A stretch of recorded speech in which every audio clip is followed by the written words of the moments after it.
প্রকৃতি কখনো ফিরিয়ে দেয় না, যদি আপনি তাকে ভালোবাসেন সে আপনাকে ফিরিয়ে দেয় আশীর্বাদ, রং আর নিঃশব্দ ভালোবাসা।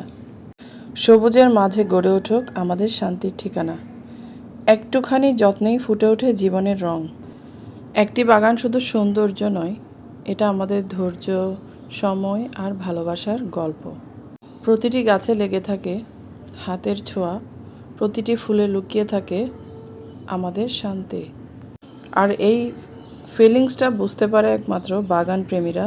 যারা বাগান করছে তারাই বুঝতে পারে তাদের অক্লান্ত পরিশ্রম, ধৈর্য আর ভালোবাসায় কতটা সুন্দর হয়ে প্রকৃতি তার উপহার দিচ্ছে আমাদের। আসসালামু আলাইকুম প্রিয় ভাই ও বোনেরা। তো আরেকটা ছোট ব্লগে আপনাদের স্বাগতম।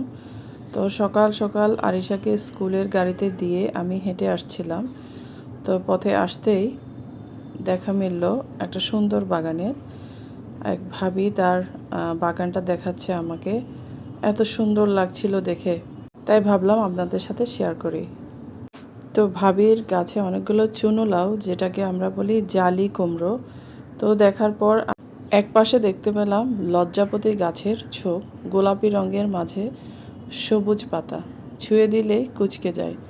ঠিক যেমন মন যত্ন চায়, আদর চায়। সবুজের ভেতর গোলাপি ফুলগুলো দারুণ লাগছিল। ঝলমলে সোনালি রোদ যখন গাছের উপর পড়ছে, গাছগুলো দেখতে আরও সুন্দর লাগছিল। তো দেখে তো আমি পুরাই মুগ্ধ। তা আপনাদের কেমন লেগেছে আপনারাও জানাবেন কমেন্ট বক্সে।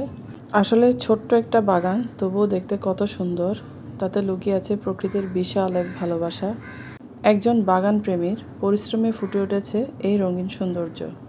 আসলে এক একটা বাগান অনেক যত্ন নিয়ে গড়তে হয়। এই বাগান শুধু সৌন্দর্য নয়, এটা ধৈর্য, সময় আর ভালোবাসার গল্প। যে হাত মাটি ছোঁয় সে হাতে জন্ম নেয় রং, ঘ্রাণ আর জীবনের অপার আনন্দ। নিজের ছোট্ট বাগানে খুঁজে পাই শান্তি।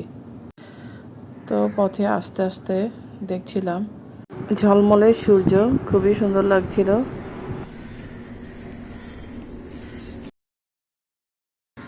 তো একটু ছাদেও হেঁটে আসলাম, ছাদে দেখছিলাম। তো আমার গাছগুলো তো একদম রাতে বৃষ্টি হয়েছিল, একদম সতেজ হয়ে আছে।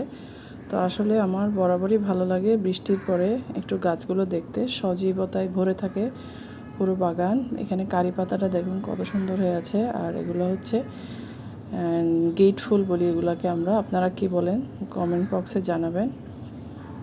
তো দেখুন কি সতেজ বাগান, খুবই ভালো লাগছে দেখতে। প্রতিটি বাগান ধৈর্য আর ভালোবাসার প্রতিচ্ছবি। প্রতিটি গাছ যেন বলে, যত্ন নিলে, ভালোবাসলে ফল একদিন ঠিকই ধরা দেয়।